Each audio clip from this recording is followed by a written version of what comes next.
Welcome to our channel. Today we how to authorize HubSpot AI for email follow-ups step by step clearly. To authorize HubSpot AI for email follow-ups, start by logging into your HubSpot account. Navigate to the settings icon in the top right corner of your dashboard. On the left sidebar, locate and click on the Objects tab. Under Objects, select Activities. Scroll down until you find the Email section. Look for the option labeled AI Email Assistant and click to expand the settings. Turn on the toggle for Enable AI for email follow-ups. A prompt may appear asking you to confirm your selection. Read the terms and conditions carefully, then select Agree to proceed.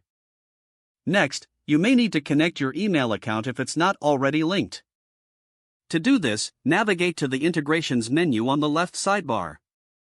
Select Email Integrations and click on Connect Personal Email.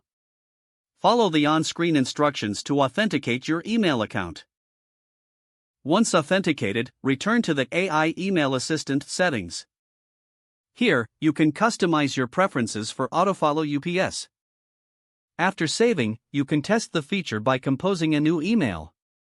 In the email editor, you'll notice suggestions from the AI for follow-up actions.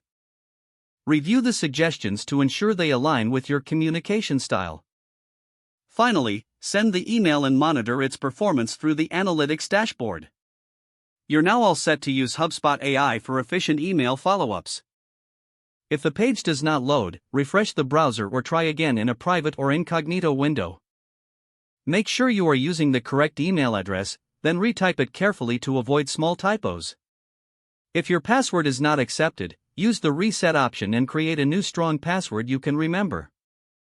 Check your spam folder for verification or security emails, then complete any requested confirmation steps. Enable two-factor authentication if available to improve account security and reduce unauthorized access risk. After signing in, review your profile details so your contact information and settings are accurate and current. If you see an error message, note it down and try again after restarting your device and internet connection. Log out when you finish, especially on shared devices, to keep your account and payment information secure.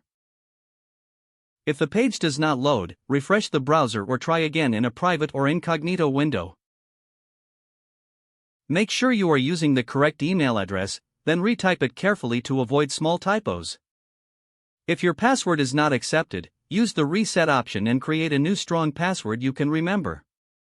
Don't forget to like this video and subscribe to our channel for more step-by-step tech guides.